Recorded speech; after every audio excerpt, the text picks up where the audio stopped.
New mask, same task.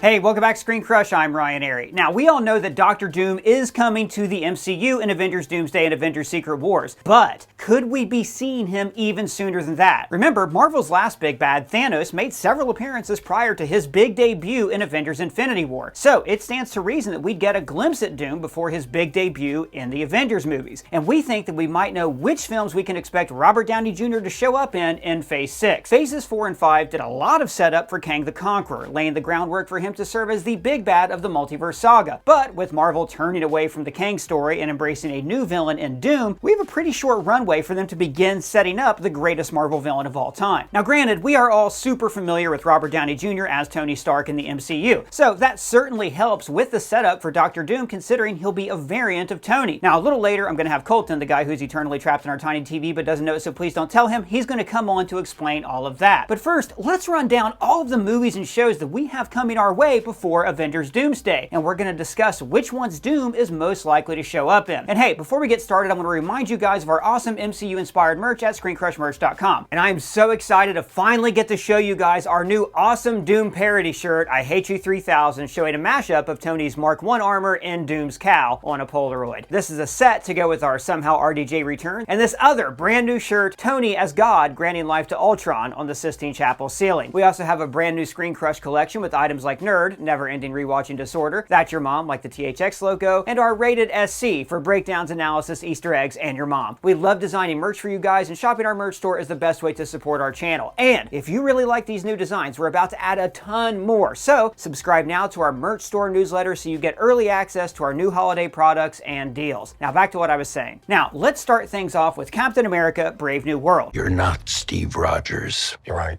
I'm not. We think a key mission of this Captain America movie will be to cement for audiences that Sam Wilson is the new Captain America, and perhaps even the new leader of the Avengers. It's even been speculated that this movie will feature Sam Wilson reforming the Avengers for the first time since Endgame. Now, I don't believe that Brave New World will be a multiversal heavy movie like Spider-Man No Way Home, Quantumania, or Deadpool and Wolverine. I do think though it will still serve as a very pivotal film for the multiverse saga and setting up things for the next Avengers film, Avengers Doomsday. The multiverse saga has seemed a little directionless, but one consistent thing it's had going for it is the overall theme of choice and how the choices you make can completely alter who you are in this grand multiverse. At some point we all have to choose between what the world wants you to be and who you are. Even shows like Falcon and the Winter Soldier, which had nothing to do with the multiverse, still played heavily into that theme by showing both Sam and Bucky struggling with their own identity and who they want to be. Bucky being haunted by his past as the Winter Soldier, and with Sam trying to fill the shoes of Steve Rogers. So I think the Brave New World will also play into this theme of choice and how certain decisions made doom reality as we know it, or they could save reality. Brave New World could serve as the film that reassembles the Avengers as the only line of defense that will be able to stop Universe 616's impending doom. You know, the arrival of the new multiversal conqueror, Doctor Doom. In Infinity War, the Avengers failed because they weren't united following Captain America's Civil War. Tony made that crystal clear in Endgame. I said we'd lose. You said,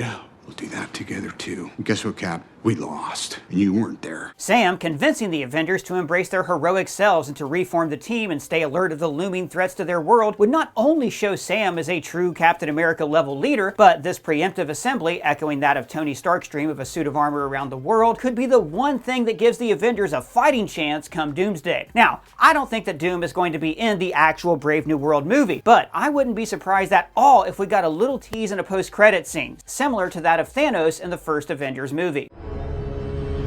Hello there, I'm here from the Sock of the Month Club. I brought you a sock. Oh, that's for me, thank you. You subscribe to a Sock of the Month Club? Yeah, look at it. That's a good socky. Oh, hi there, I have a sock here from the Sock of the Month Club. Wait, but you were just here. Actually, it says here that you have 18 different subscriptions. We do not, you know what, never mind. I'm just gonna check my Rocket Money and oh, yep, it turns out that we have 18 separate subscriptions to a Sock of the Month Club. Doug, was this you? It was. Ah, jeez. Doug, you have to be more careful with how you spend our money. That's why you should use Rocket Money. Rocket Money is a personal finance app that helps you find and cancel your unwanted subscriptions, monitors your spending, and helps you lower your bills so you can grow your savings. See guys, most Americans think we spend about $62 a month on subscriptions, but get this, that real number is closer to $300. It's a huge difference. So even if just a couple subscriptions are falling off your radar, those recurring payments you don't even know about can really add up by the end of the year. And this happens to me all the time. For instance, when we cover a show, sometimes we accidentally subscribe to a streaming service twice. With Rocket Money, you can see all of those subscriptions in one place and know exactly where your money is going. For any services you don't want anymore, Rocket Money can help you cancel them with just a few taps. It's also a personal finance manager that helps you to manage your subscriptions, lower your bills, check your credit score, and best of all, plan for your financial future. They have a new goals feature that automatically saves money for you without you even having to think about it. Now, whether your goal is to pay off credit card debt, put away money for a house, or just build your savings, Rocket Money makes it easier. Rocket Money has more than 5 million users and has saved a total of $500 million in canceled subscriptions, saving members up to $740 a year when you use all of the app's features. So Doug, audience, stop wasting money on things you don't use. Cancel your unwanted subscriptions by going to rocketmoney.com/ScreenCrush Rewind. That's rocketmoney.com/ScreenCrush Rewind. You won't regret it. This is an incredible resource. This is one of my all-time favorite apps and one of the all-time best sponsors we talk about on this channel. So go to rocketmoney.com/ScreenCrush Rewind to get started today. Now, back to what I was saying. Okay, so this next one is a little out there, but stick with me. Your friendly neighborhood Spider-Man. The cartoon? Animated series, but yes, Marvel has not shied away from canonizing all of their media into the Marvel Cinematic Multiverse. Shows like What If are crucial to the overall story of the multiverse saga, and they are actually canon to the MCU. The upcoming Spider-Man series takes place within the Marvel Multiverse, in a universe where Peter Parker isn't recruited to become an Avenger by Tony Stark, but is instead recruited by Norman Osborn, aka the Green Goblin. We're anticipating that Doctor Doom and Spider-Man's dynamic will be a heavy focus in Doomsday and Secret Wars. Tony and Peter had a close relationship in the Infinity Saga, and with Doom sharing the same face of Peter's mentor, we can all safely assume that Spider-Man and Doom will have a very interesting dynamic going forward. In the MCU, Peter lost Tony. Well, first Tony lost Peter, but then in the end Peter loses Tony. So in order for this dynamic between Doom and Spider-Man to work, it would make sense that this Tony Doom had a similar relationship with Peter Parker from his home universe, and that Peter Parker died. Now, I'm not suggesting that Robert Downey Jr.'s Doom is from the same universe that Friendly Neighborhood Spider-Man takes place in necessarily, but it is possible. I love the idea of Doom scouring the multiverse for a replacement Peter for selfish reasons, similar to that of Doctor Strange Supreme. I think a key characteristic of this Doom will be that he has fallen victim to the selfish nature of a pre-Iron Man Tony Stark. The Infinity Saga was all about Tony Stark essentially combating his selfish nature and becoming a truly selfless hero. This culminated with him sacrificing himself in Endgame. He came a long way from this scene I think I would just cut the wire. to this scene. And I am Iron Man.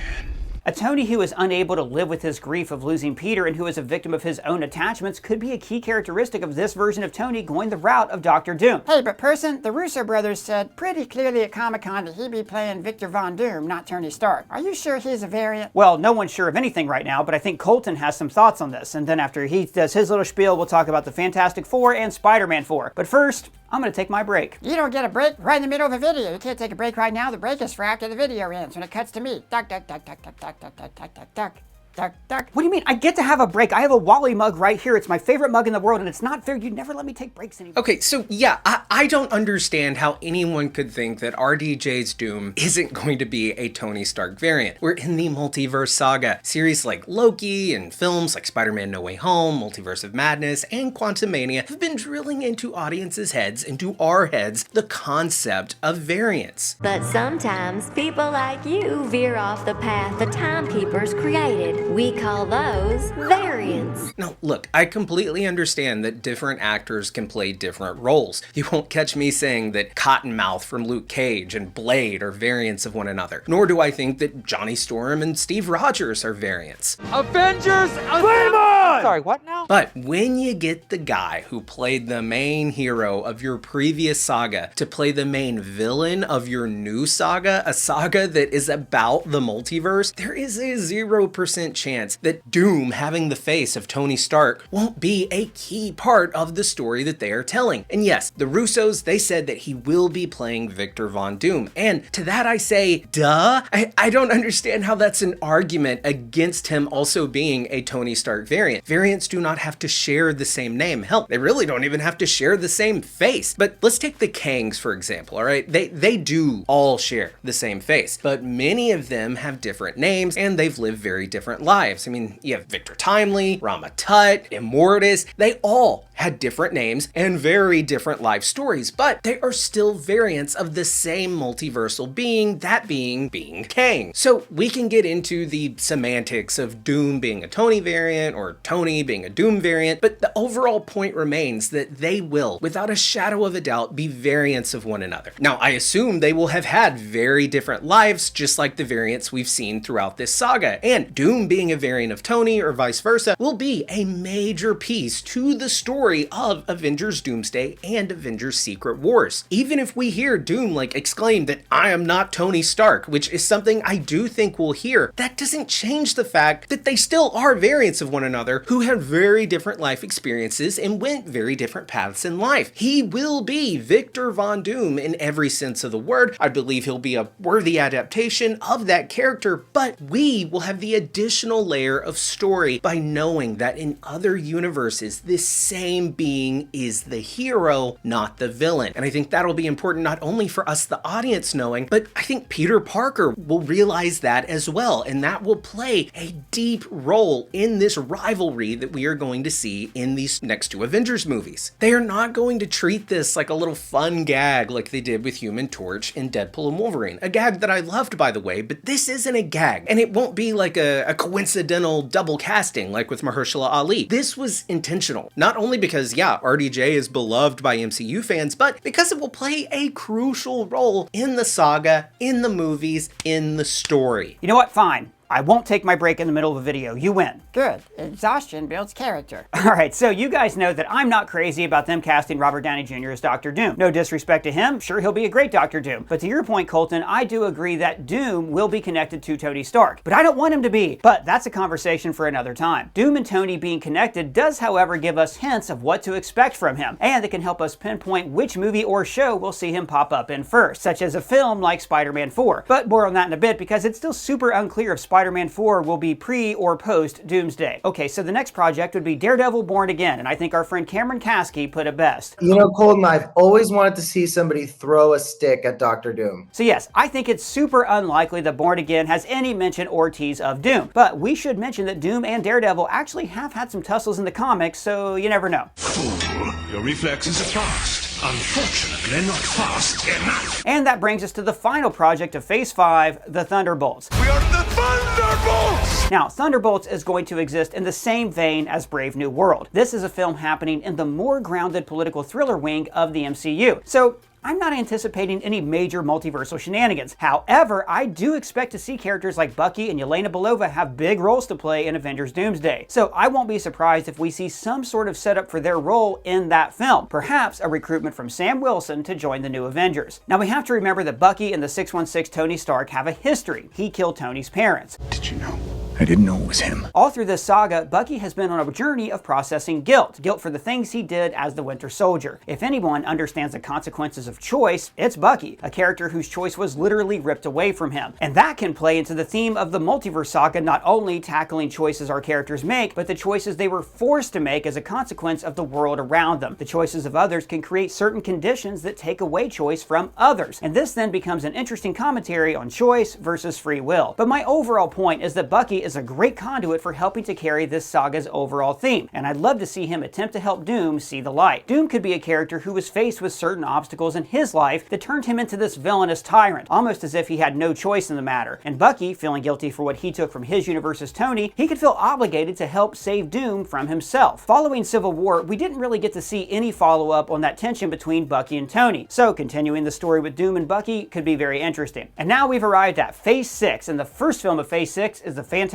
Four. Say that again? Now, we should point out that there has never been a Fantastic Four movie that did not feature Dr. Doom. The Fantastic Four films that have graced our screens feature Doom as the main villain of the film. Do you really think fate turned us into gods so we could refuse these gifts? Now, I don't think that Doom will be the villain of this Fantastic Four movie. It's looking like Galactus will be serving as the big bad for this one, but that doesn't mean that Doom won't make an appearance in this film. Forget the movies for a second and focus on the comics. While Doom has served as a foe for more than just the Fantastic Four, going toe-to-toe with Spider-Man, the X-Men, the Avengers, you name it, he is primarily the arch nemesis of the Fantastic Four, and more so of Reed Richards' Mr. Fantastic. Reed and Doom were academic rivals before they became super beings, and the Fantastic Four's origin story is very closely tied to Doom. You can't really tell one's origin without mentioning the other. But here's the thing, this Fantastic Four movie isn't an origin film. They'll be a pre-established team, but I think we have to get a few mentions or flashbacks here and there detailing their past, and in those mentions I think we'll get vague references to Reed's old colleague, Victor Von Doom, both likely being prodigies. Maybe we'll even get to see some photos of them together where Doom's face is kind of obscured, kind of like Peter Parker's in Deadpool and Wolverine. And then, come the end of the film, we can see Reed pick up a framed picture of the two, and that's when we see Robert Downey Jr.'s Doom for the first time. Maybe a little eerie remix of the Iron Man theme. It'd be an awesome way to reveal Robert Downey Jr. as Doom in the films themselves. And what better time than the first film of Phase 6? Now, as for the remainder of Phase 6, we don't actually have any other confirmed spots for this phase apart from Doomsday and Secret Wars, but we do know a few projects that are coming. Now, there is, of course, Spider-Man 4, which we'll talk about here in a sec. And we also have the long-awaited Ironheart. Now, Ironheart has been completed for a while now, and the show has just been sitting on the shelf waiting to be released. In the comics, Riri Williams is a major Iron Man fan, and she is actually mentored by an AI hologram of Tony Stark. Now, while I'm not completely sold on the idea of having a full-blown Tony Stark AI featured in Ironheart, I just think the implications of that get a little bit wonky, but I do like the idea of Riri having a collection of Tony Stark videos with him tinkering around in his lab. And those videos are where she learned about the Iron Man style tech, and she watched those videos to give her help to create her own suit. We could show Riri as the ultimate fangirl of the fallen hero, and then the first time she actually gets to meet him in person is a face-to-face encounter with Dr. Doom. And that brings us to Spider-Man 4, which Tom Holland recently confirmed is happening, and it's going to be released on July 24th, 2026 between Avengers Doomsday and Avengers Secret Wars, which means that Spider-Man 4 will in all likelihood take place on Battleworld, or more specifically, the Void from Loki and Deadpool and Wolverine. Wait, why's that again? Well, because we've theorized before that Doomsday will probably end with the multiverse collapsing and the Avengers landing in the Void at the end of time, similar to how in the Secret Wars comics they land in Battleworld, which is just a culmination of various worlds exactly like the Void. We here at ScreenCrush were personally pulling for a more grounded Spider-Man story in Spider-Man 4, but Colton made some decent points in this video as to why Spider-Man 4 would be better served as a multiversal movie, and then I explained to him why he's wrong. Be sure to check that video out, it's a lot of fun. Oh, and by the way, we are going on tour with our live show and coming soon to a city near you. Oh, what happens at a live show? Oh man, we're gonna say all the things they won't let us say on YouTube, and we're gonna have nerdy debates like, for instance, I like Joker too. We're also planning special guests, exclusive videos, merch, trivia, but most importantly, I just want to meet you guys live and in person. We did a live show in February, and it was so much fun to just be surrounded by our fellow nerds. Some of you are not good-looking people. Oh, like a mini Comic-Con? Exactly. The full list of tickets and dates are below. We have 2 shows coming up in December. They're going to be a lot of fun, so buy tickets now before they sell out. Now, back to what I was saying. So, if the next time we see Spider-Man is in Avengers Doomsday, then that will likely be when we see Peter come face-to-face with Doom for the first time. And I can only imagine how traumatic it will be for Peter to see the face of his old mentor committing these heinous acts and perhaps even destroying all of reality. Peter will be in a really dark place, perhaps finding himself completely alone in the Void, assuming the Avengers get separated. And who better to show up and help Peter through these trying times than his old buddies, Peter 2 and Peter 3. Assuming the entire multiverse is destroyed, it'd make sense if these 2 Spider-Men also found themselves in the Void, and maybe they even crash land in the same part of the Void, similar to how Deadpool and Wolverine crash landed in the 20th Century Fox area of the Void, meeting characters like Chris Evans' Human Torch from other Fox films, other Fox era villains, and even the 20th Century Fox statue. The same was true for Loki when he landed in the Void. He found himself surrounded by his fellow Lokis, so it makes sense in canon that the Spider-Men would also land in the same rough geographical area. This then opens the door for Peters 2 and 3 to help Peter 1 reconnect with the Avengers, and then face off against this multiversal variant of his old mentor. Peter could even reference back to No Way Home, and how if not for Peter 2 and Peter 3, he would have gone down a very dark path. And now he wants to try to be that helping hand to save Doom from himself. So I want to give a special shout out to Colton Ogburn for writing this video, and I'm curious, where do you guys think Dr. Doom will pop up first in the MCU? Will they wait until Doomsday to give him his on-screen debut, or will they use these upcoming projects to tease his big arrival? Let me know in the comments below, or you can @ me on Twitter, Blue Sky, or Threads. Or you could go to our Discord, which the link is for in the description. Our Discord's a lot of fun. We're on there all the time, nerding out together. You should check it out. It's totally free. For ScreenCrush, I'm Ryan Airy.